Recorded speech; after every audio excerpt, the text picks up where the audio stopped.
This isn't a big city. It has a population of somewhere between 55,000 and 60,000, although it's growing fairly quickly, and that population figure may or may not include a large quantity of illegal aliens. Note that just to the west of downtown, everything turns green.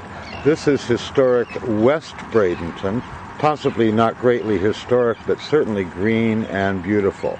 We'll go over there and take a few shots of that lovely neighborhood in just a moment.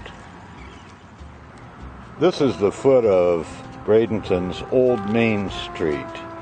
To our left, City Hall. Quite an imposing structure. Takes up a whole block, includes police headquarters. Nice trees. Continuing around, you'll see that we're right on the riverfront.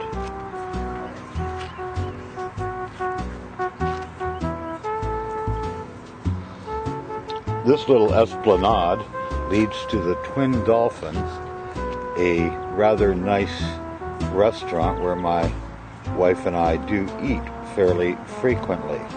We especially like their outdoor grill and bar.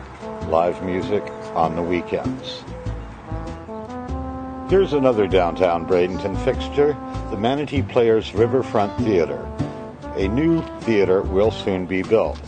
At first it seemed like the city didn't care if the Manatee Players stayed in Bradenton or left, and this building got replaced by, oh, I don't know, perhaps a high-rise condominium. Gotta have lots of those, right? The Manatee County Central Library is also along the Manatee Riverfront. It is not an architectural gem by any means, but it's a pretty good library for a small Florida county. A little ways up Old Main Street, several blocks from the waterfront, you have Bradenton's two most active downtown bars. On your left, the Cigar Bar. On your right, the Lost Kangaroo Pub. The Sheriff's Department and the City Police Department supposedly want to close the Lost Kangaroo Pub because it has had too many police calls. Naturally, both bars are closed. It's early Sunday morning. Funny, I go to the Lost Kangaroo Pub now and then, so does my wife. And the rowdiest people we've ever seen there were young sheriff's deputies. Maybe those are the people who are causing the trouble. I don't know.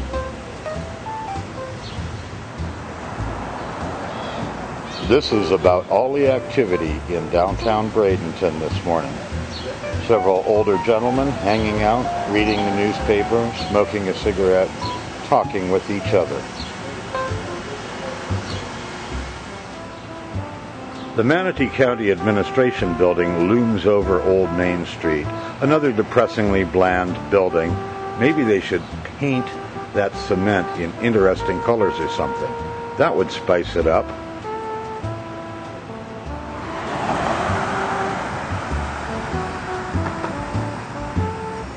The corner of Manatee Avenue West and 13th Street West.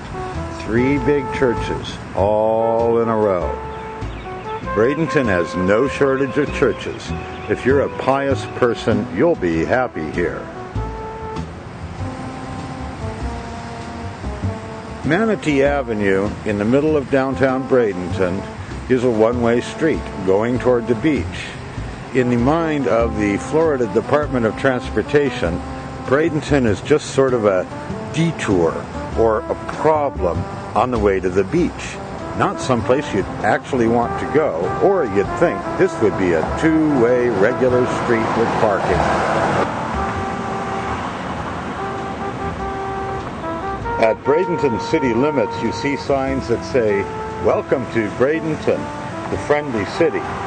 But in downtown Bradenton, Towaway Zone seems to be the most popular sign. A dichotomy? Perhaps. Beautiful view along Riverside Boulevard, just a little west of downtown Bradenton. If you can afford to live here, that is. It was always a pricey neighborhood for executives and people who made it or inherited well, but lately it's gotten really insane. But then so have prices all over this area.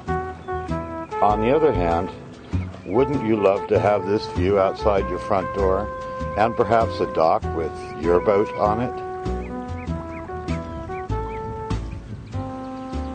This is a fairly typical Bradenton tract house neighborhood. People who live in places like this, generally good people, work for a living, possibly retired. And here's a new, very, very popular lawn ornament. Not only a for sale sign, but a reduced price sign to go along with it. These houses were originally purchased for modest sums by modest people. In the last 3 years or so, prices have gotten crazy. Little $80,000 houses selling for $200,000 or more.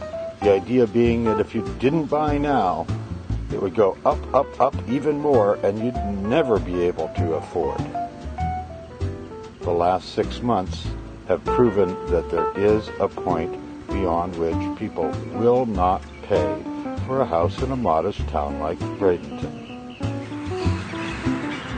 14th Street. This has been the city's primary eyesore for the last 10 to 20 years. A place where you went to rent a low-rent, cheap motel room when you couldn't do any better. Our Daily Bread is a soup kitchen here since 1984. It's a worthy mission, I'm sure, but at the same time, it's also a major magnet for indigents. Sadly, the city's plan is to move the Daily Bread and associated charities a block away from my house. You can imagine how much I love that. For many years, the Manatee Inns across the street from Our Daily Bread was the worst of the worst no-tell motel along 14th Street. Now all that's left is the sign. There is no more Manatee Inn, just a vacant lot behind a chain-link fence. This lot is owned by the city. If you've always wanted to take a piece of apparently worthless property and build a beautiful mixed-use commercial and residential development on it, here's your chance. Call the number on the sign. The city will happily sell this parcel to you and give you probably some tax breaks if you build a nice enough thing. Here's a lovely Bradenton institution for you, the Shake Pit. It's not a retro diner put together by somebody who wanted it to look old. It's been here since 1959, just a few blocks from Manatee High School, and it's still here, and it's still really, really good. Yes, it's been serving local students and their parents and relatives since cars had tail fins.